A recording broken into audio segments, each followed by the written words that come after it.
Benny's here. In spirit. Hi, Benny. You know what? We're gonna talk about that, Miriam. So guys, we're just gonna ease our way into it because people are gonna keep joining.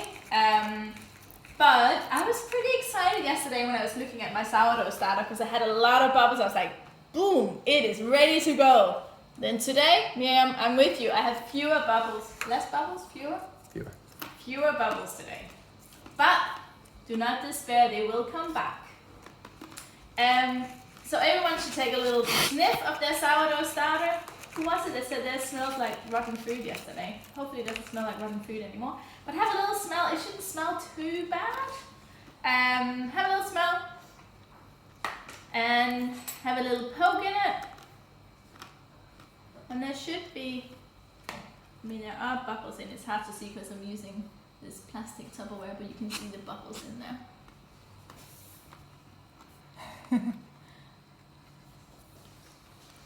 Right, so we're just gonna wait a second. And guys, surprise, surprise, I've been baking today. I know, crazy. But the thing I've been baking today is I've done a little test run of the bread that I think we're gonna bake once our starter is live and kicking. So, over here, it's a little sourdough bread, which according to my husband and kids was the best bread ever. Says something, right? But anyway, so this is one that I've been working on today. This is nice. My big challenge is to try and work out a schedule so we can do this bake-along style. Because basically, but don't get too confused, but basically once we start making the bread, we need to make a pre-ferment, leave it for 8 to 10 hours, and then make a dough. But I'll work out a schedule and I'll let you guys know, because I imagine it probably works best for everyone if we do the baking on the weekend, in case anyone is working. And also because it seems like a lot of people are dialing in from different places, so it might be that evenings are better for everyone, but I'll work out a schedule and I'll let you know once we start making the dough, so we can do that together as well, and it will be a great thing, be beautiful, right? So, once you are ready, I mean, this is a little bit Groundhog Day, but it's been Groundhog Day for 7-8 weeks now, so we'll take that. You're gonna get rid of half of your starter.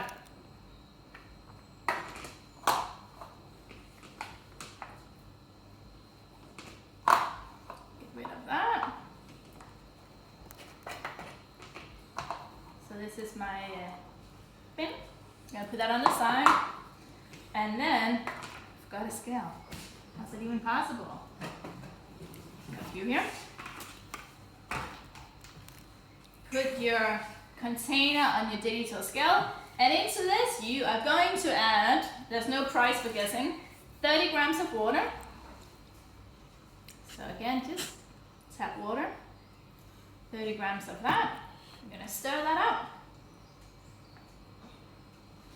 It's fine to stir that yours aren't as thick. It's probably because you're using different flour. What kind of flour are you using?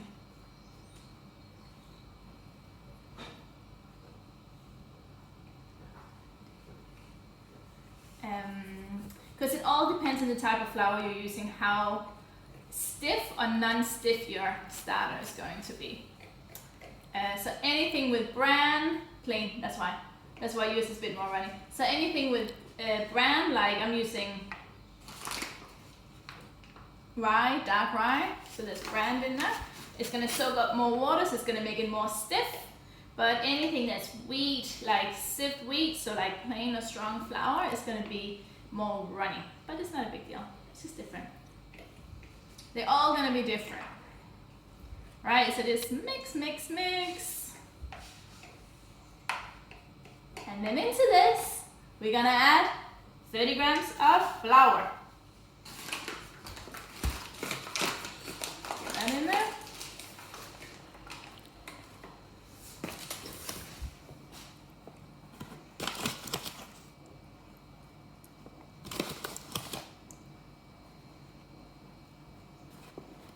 Today is day 4, in case anyone lost count. So today is 4 of sourdough starter building, I guess. And then we're just gonna stir the flour into our sourdough starter here.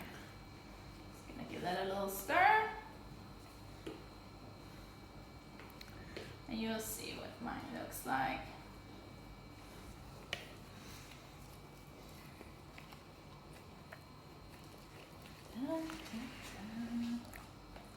Alright, so you don't want any dry bits, just stir it up. So I feel like even though this is day 4, there might be something we haven't, there's a lot of things we haven't talked about, but something sourdough starter related. So basically, why are we doing this, right? What's happening? This is my starter, by the way. So nice and thick, a little bit like porridge. So basically what we're trying to achieve is we're trying to cultivate the live yeast that exists in all grains. And we're doing this every day, right? So every day we're giving fresh flour and water to our sourdough. So we're getting rid of some of it because otherwise it'll just turn into a monster. It'll be way too big. And when you add new flour into your sourdough starter, there's starch, there's sugar in your flour, and the yeast that's sitting in there, it starts eating the sugars, and it creates carbon dioxide, which are these small bubbles. And the more you do it, the more yeast you get in there, the more active your sourdough starter is, and eventually once it floats or is near floating, it will be able to rise up your bread, to prove your bread. So that's why we're doing a sourdough starter. That's why we're not adding anything in, like apples or grapes or anything fun like that, because that's just going to go moldy in your sourdough starter. You don't want that. It's just and like we talked about probably on day 1, if you can get organic flour, great. If you can't, will still work. It'll probably just take a little bit longer time, but that's what we're trying to achieve. Why do I discard some? Because otherwise we'll end up with way, way too much. Active sourdough starter, that's what we're going for. That's a dream. Hopefully probably tomorrow it will be nice and bubbly. We're going to keep going until it's nice and bubbly at least. Any questions? Does that all make sense? Just a quick recap, day 4. We took our sourdough starter out. It might have been quite bubbly or maybe not, but whatever it was, you got rid of half of it.